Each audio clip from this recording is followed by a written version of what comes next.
ఒక త్యాగానికి సంబంధించి అల్లా ఆశీస్సులతో ఆదేశాలతో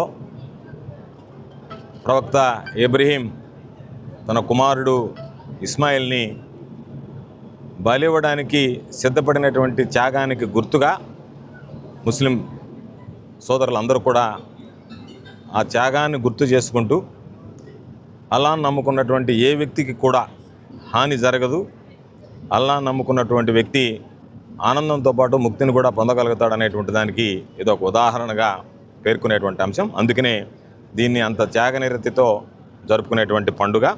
ఇటువంటి శుభ సందర్భంలో అత్యంత వైభవంగా ఈ కార్యక్రమాన్ని నిర్వహిస్తున్నటువంటి జరుపుకుంటున్నటువంటి ముస్లిం సోదరిమణులందరికీ నా హృదయపూర్వకమైనటువంటి అభినందనలు తెలియజేస్తూ, నన్ను ఆహ్వానించినటువంటి నా సోదరుడు చంద్రశేఖర్ రెడ్డి గారికి నా హృదయపూర్వకమైనటువంటి ధన్యవాదాలు తెలియజేస్తూ, ఆ అల్లా దీవెనలు ఎల్లవేళలా మా అధ్యక్షులు మాజీ ముఖ్యమంత్రి వర్యులు జగన్మోహన్ రెడ్డి గారి మీద ఉండాలని, ముస్లిం మత పెద్దలు, ముస్లిం సోదరిమణులు, ముస్లిం కుటుంబాల ఆశీస్సులు జగన్మోహన్ రెడ్డి గారికి ఎల్లవేళలా ప్రసాదించాలని అందరినీ కోరుకుంటూ, ముస్లిం సోదరిమణులకి ప్రజలందరికీ నా హృదయపూర్వకమైనటువంటి బక్రీద్ శుభాకాంక్షలు తెలియజేస్తున్నాను. నెల్లూరు నగర ప్రజలకి అలానే యావత్ ముస్లిం ప్రపంచానికి అందరికీ కూడా బక్రీద్ శుభాకాంక్షలు.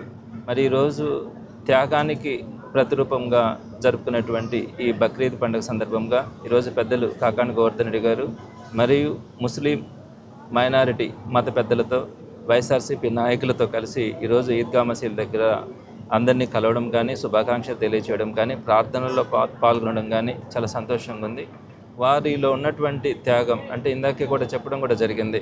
మనకున్న దాంట్లో 10 రూపాయలు మనం పక్కన వాటికి సహాయం చేయాలా, మన ఆప్తులకి సహాయం చేయాలా అనే మంచి మనసుతో వారు చేసేటువంటి అన్ని కార్యక్రమాలు, రంజాన్ దగ్గర నుంచి బక్రీద్ దాకా కూడా అన్ని పండుగల్లో కూడా వారు ఏదో ఒక మంచితనం అన్నది ఆ పండుగల్లో కనిపించే సంప్రదాయం అనేది ఉంటుంది.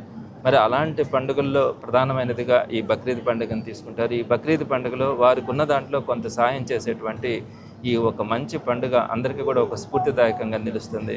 మరి ఆ పండుగ సందర్భంగా వారందరికీ కూడా అల్లా ఆశీస్సులు ఉండాలని, అలానే ఈరోజు భారతదేశంలో వారి కోసం నిలబడినటువంటి ప్రధానమైన పార్టీల్లో వైఎస్ఆర్సీపీ ఒకటి అని చెప్పచ్చు. మరి వారి ఆశీస్సులు, వారి దీవెనలు అంతా కూడా వైఎస్ జగన్మోహన్ రెడ్డి గారి మీద కానీ, అలానే వైఎస్ఆర్సీపీ మీద కానీ ఉండాలని మనస్ఫూర్తిగా ఆశిస్తూ, ఆ భగవంతుని ఆశీస్సులతో నెల్లూరు నగర ప్రజలు కానీ, అలానే ముస్లిం మైనారిటీలు అందరూ కూడా సుఖ సంతోషాలతో ఉండాలని మనస్ఫూర్తిగా ఆశిస్తూ మరొకసారి అందరికీ కూడా బక్రీద్ శుభాకాంక్షలు తెలియజేస్తున్నాను.